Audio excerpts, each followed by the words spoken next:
All right, today we are diving deep into a really dense but fascinating metaphysical framework based on the writings of Ken Wheeler. We're going to be exploring the nature of reality, the soul, and ultimately the path to liberation.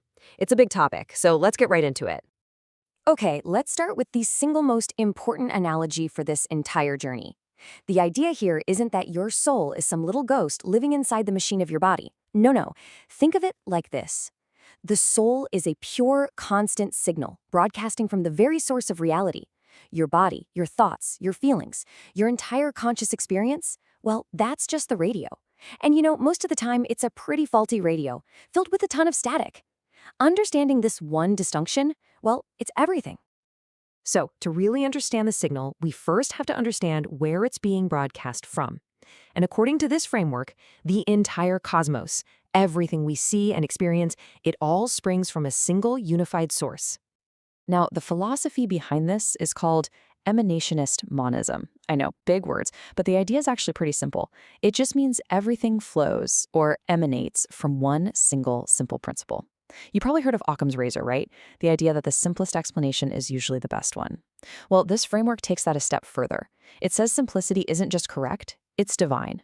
All the complexity we see around us is the illusion. Simplicity is the source code of reality. And what's really fascinating here are the fundamental rules of the game.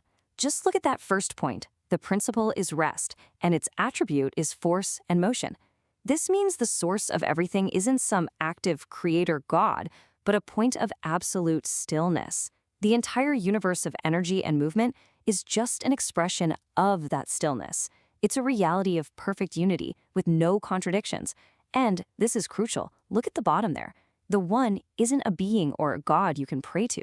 It's the silent, simple principle that everything else unfolds from. So, the big question is, if the source is just pure, simple rest, how do we get, well, all of this beautiful, chaotic mess of existence? That principle of rest unfolds into the universe we experience through 5 distinct, totally logical stages. And here they are, the map of that unfolding, the 5 M's. It all starts with a monad, that unified principle of rest. From that, mind emanates, which is like the blueprint. But for a blueprint to exist, it needs magnitude, or space. And within that space, matter can finally form. The culmination of that whole process? Man, the embodied being experiencing this physical reality.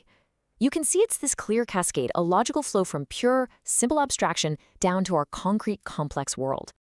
But, this beautiful map brings up a really critical question. If reality originates from a perfect, simple, unified source, why are we here? Why are we stuck in what this framework calls a state of suffering and just messy, complicated embodiment? The answer is a concept called ananki, which basically means absolute necessity. Our descent into bodies isn't a punishment, it's not a mistake, it's a cosmic necessity. The one, by its very nature, has to express itself. Its stillness must give rise to motion. Our very existence, then, is a required consequence of the universe's fundamental nature to unfold and be known. So, and this is the crucial point, while the descent itself is necessary, what keeps us trapped in this repeating cycle of embodiment is a kind of spiritual ignorance. It's a profound case of mistaken identity. We forget our true immaterial nature. We forget we're the signal, and we start believing we are the temporary physical form, the radio. That forgetting is the engine that powers the whole cycle. And that brings us right back to our central analogy, and probably the most important distinction in this entire system. It is all about truly understanding the 2 different concepts of self that are constantly at play within our own experience. First up, you have the soul, sometimes called Atman or Citta. This is your true self. It's described as eternal, unborn, and inherently pure. It's like gold. You can get it dirty, but it can never become anything other than gold. This is the pure, clean, unwavering signal. And then you have what we normally call consciousness, or vijnana. This is the everyday experience of being you. And in this system, it's described as composite, temporary, and impure by its very nature. It's the messy, crackling static coming from that faulty radio. And here's the key. This consciousness can never be purified or saved. You don't fix the static, you just learn to tune it out and listen for the signal underneath it all. This slide just lays out the difference perfectly. Take a look at the 2 columns. On the left, the soul is the pure signal, it's immortal, it's the very source of wisdom. But on the right, consciousness is the static, it's temporary, it's tied to the physical body, what are called the five aggregates, and it is the very definition of ignorance or agnosis. So the whole path to liberation isn't about improving your consciousness. It's about realizing you are not it. You are the signal, not the static. So if we are the signal, how do we actually tune out all that static and rediscover our true nature? Well, the path, interestingly enough, isn't about adding anything new. Not new beliefs, not new rituals. It's actually about taking things away. So the recommended practice here is called mneem, and it's put in sharp contrast with what we think of as modern meditation, or malate. See, modern meditation is often about focusing on the breath, the body, the sensations, in other words, focusing on the radio. This framework says that's a mistake. Mneem, on the other hand, means divine recollection. It's not about clearing your mind, it's about actively remembering, on a soul level, what you truly are. It's a process of extracting your true self from the false identity of the body. This process of remembering is called via negativa, the way of negation, and it's a powerful, very practical method. You systematically observe every part of your temporary experience, your physical form, your fleeting feelings, your racing thoughts, your very consciousness itself, and to each one you apply the negation. You say, this body is not mine, these feelings are not me, this consciousness is not my true self. It's this radical act of disidentification, repeated over and over, until only the true signal remains. And it's so important to see these teachings for what they are, a tool, not the destination. The framework uses that classic analogy of a raft. These ideas, these practices, they're the raft you build to cross the river of suffering.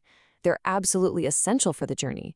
But once you reach the other shore of liberation, you don't carry the raft on your back. You leave it behind.